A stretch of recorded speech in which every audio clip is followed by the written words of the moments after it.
బెంగళూరు అనగానే IT hub, garden సిటీగా మనందరికీ తెలుసు. ఇదే నగరంలో ఒక సాదాసీదా మధ్య వయస్కురాలు, చూడటానికి పక్కింటి మనిషిలా అనిపించే ఒక మహిళ దాదాపు 20 మంది ఆడవాళ్ల మరణానికి కారణమైందని తెలిస్తే ఎవరైనా నమ్ముతారా?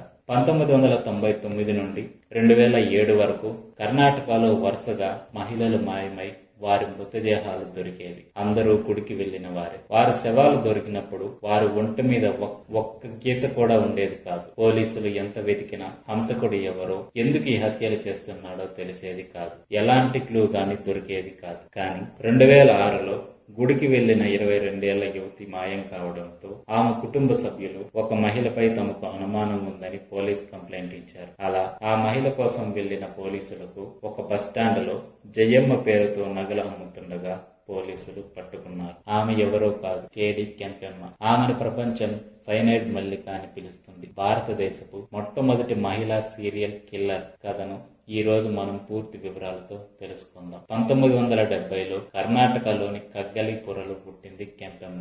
కెంపెమ్మ కుటుంబం ఒక సాదాసీదా మధ్య తరగతి కుటుంబం. ఉన్న దాంట్లో సంతృప్తిగా బతికేవారు. కానీ చిన్నప్పటి నుంచి కెంపెమ్మకు ఒకటే కోరిక, విలాసవంతమైన జీవితం గడపాలి, బోలెడంత డబ్బు బంగారం సంపాదించాలి. కానీ ఆమె కలలు నెరవేరలేదు. ఒక టైలర్తో ఆమెకు వివాహం జరిగింది. అలా చూస్తుండగానే వారికి 3 పిల్లలు పుట్టారు. ఆమె ఆశలు చావలేదు. గేటెడ్ కమ్యూనిటీలలో ఇళ్లల్లో పనిచేస్తూ అక్కడ ఉన్న సంపన్న మహిళలను చూసి ఈర్ష్య పెంచుకుంది. ఆ ఈర్ష్య ఆమెను దొంగగా మార్చింది. ఆమె పనిచేసే ఇళ్లల్లో చిన్న మొత్తంలో డబ్బులు, నగలు దొంగలించడం మొదలు పెట్టింది. ఆ డబ్బుతో చిట్ ఫండ్ బిజినెస్ పెట్టి భారీగా నష్టపోయింది. అప్పులు పెరగడంతో ఆమె భర్త ఆమెను ఇంట్లో నుంచి వెళ్ళగొట్టాడు. ఒంటరిగా మారిన కెంపెమ్మకు లోకంలోని బలహీనత ఏంటో అర్థమైంది. అదే భక్తి, భయం. 1999 అక్టోబర్లో మొదటి హత్య చేసింది. ఆమె మమతా రాజన్. తన కష్టాలు తీరాలని గుడిలో పూజ చేస్తుంటే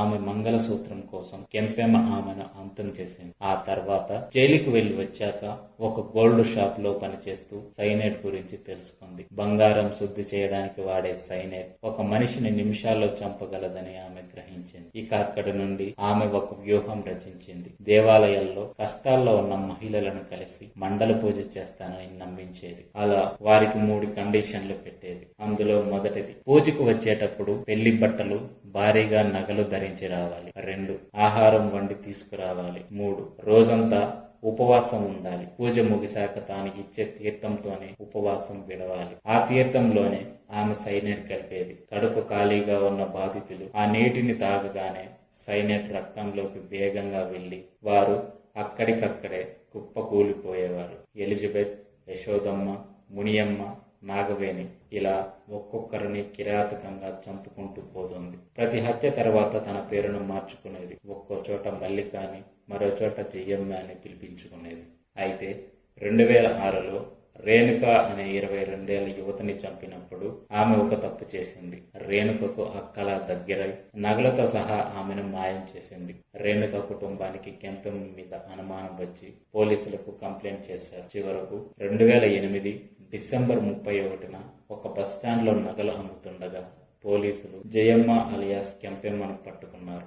ఆమె చాలా కూల్ గా తన నేరాలను అంగీకరించింది. నాకు ఎవరితోనూ వ్యక్తిగత శత్రుత్వం లేదు, నాకు కేవలం వాళ్ళ నగలు మాత్రమే కావాలి అని చెప్పి పోలీసులను విస్మయానికి గురి చేసింది. 2010లో కోర్టు కెంపెమ్మకు మరణశిక్ష విధించింది. కర్ణాటక చరిత్రలోనే ఉరిశిక్ష పడిన మొదటి మహిళ అయిన. కానీ ఆ తర్వాత అది జీవిత ఖైదుగా మారింది. ఇప్పటికీ ఆమె జైలులోనే ఉంది. దొంగతనం కోసం ప్రాణాలు తీయడానికి కూడా వెనుకాడని కెంపెమ్మ కథ సమాజానికి ఒక పెద్ద గుణపాఠం. గుడ్డిగా ఎవరిని నమ్మకూడదని, ముఖ్యంగా భక్తి ముసుగులో వచ్చే మోసగాళ్ల పట్ల జాగ్రత్తగా ఉండాలని ఈ ఉదంతం మనకు హెచ్చరిస్తుంది.